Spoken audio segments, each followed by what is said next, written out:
Salut à tous, je vais pas pouvoir faire une longue intro parce que j'arrive carrément pas à parler avec cette prothèse de bouche. J'ai créé ce personnage mais qui n'a aucun sens puisque je le voulais à la fois terrifiant et à la fois glamour. En tous les cas, si vous avez envie de voir comment j'ai réalisé ce maquillage, restez avec moi, c'est tout de suite.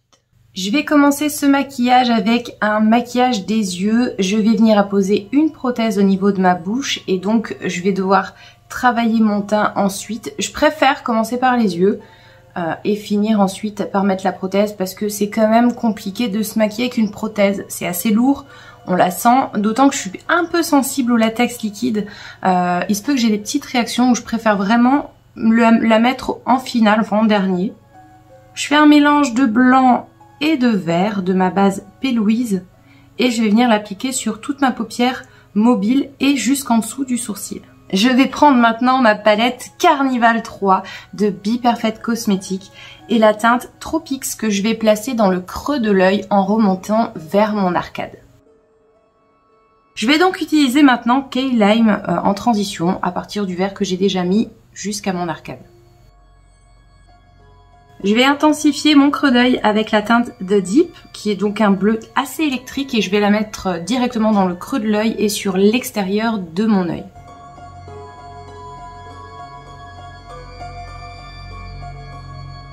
Je vais faire la même chose avec ce bleu en dessous de mon œil et je vais m'arrêter à peu près à la moitié de l'œil.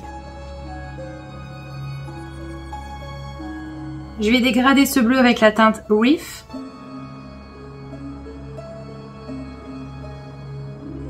Et je vais faire pareil au-dessus. Je vais mettre la teinte Rose Pink au milieu de ma paupière. Et je l'applique au doigt pour avoir plus d'intensité au niveau de la paillette. Et je vais mettre le crayon bleu Choc Néon de chez LA Girl dans la muqueuse de mon œil. Je vais ensuite utiliser de la glitter adhésive de chez Anastasia Beverly Hills. Je vais en mettre sur le milieu de ma paupière mobile et ensuite je vais appliquer les paillettes Really Loose Glitter de chez Anastasia Beverly Hills également. Je vais ensuite faire un trait de liner et mettre ma paire de faux cils.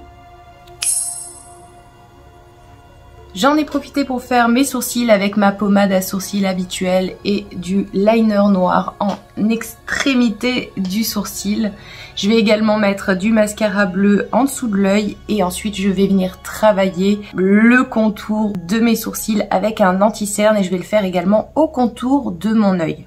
J'utilise un pinceau assez large et duo fibre et je serai plus précise avec ça qu'avec un beauty blender.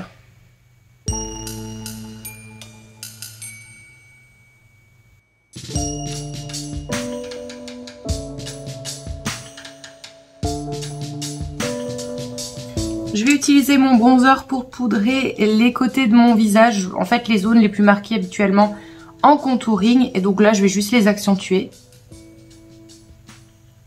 Et je vais remonter mon bronzer assez haut. Enfin, je vais faire pareil sur le nez. Parce qu'ici je vais avoir ma prothèse, ça créera une petite ombre. Les yeux c'est fini pour le moment, on va s'attaquer à ma partie préférée du make-up, la pose de la prothèse. Donc c'est une prothèse que j'ai fabriquée moi-même avec du latex.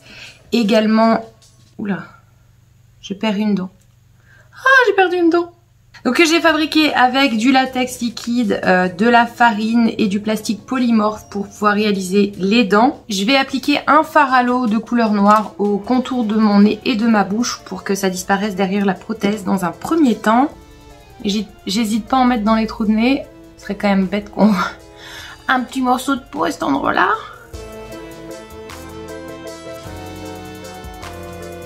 Je vais ensuite prendre du latex liquide et en mettre sur ma prothèse et également sur ma peau pour vraiment bien accrocher.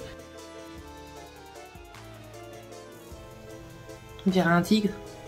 Je vais attendre que ça sèche un petit peu et je vais poser ma prothèse. Ah oui, j'avais déjà fait un travail de peinture sur mes prothèses avec des fards à alcool de Skin Illustrator que je vais utiliser plus tard pour faire les raccords avec ma peau. Je vais placer un peu de latex sur le contour de ma prothèse pour la solidifier. Et avec un fard à l'eau de Snazaru noir, je vais simplement intensifier le noir à l'intérieur de ma bouche pour créer de la profondeur. La voici, ma palette Skin Illustrator. J'ai investi cette année pour cette palette, donc c'est des produits qui sont assez onéreux. Sachez que vous pouvez le faire avec de la poudre aussi ou alors des fards à eau ou des fards crème, c'est pas un souci. J'aime beaucoup l'effet du fard à alcool parce que ça travaille beaucoup en transparence et du coup ça rend le make-up un peu plus crédible. Et pour finir, je vais appliquer mon faux sang de chez Mehron. Je vais en mettre quasiment partout à l'intérieur de la prothèse, donc près de la bouche, pour créer vraiment un effet un peu plus gore. Et je vais en mettre un petit peu aussi près des dents. J'espère que ce maquillage t'a plu. N'hésite pas à me le signifier en mettant un petit like. Si tu n'es pas encore abonné à ma chaîne, eh bien c'est le moment de le faire. Et moi je te dis à très bientôt pour une nouvelle vidéo Halloween. Bye.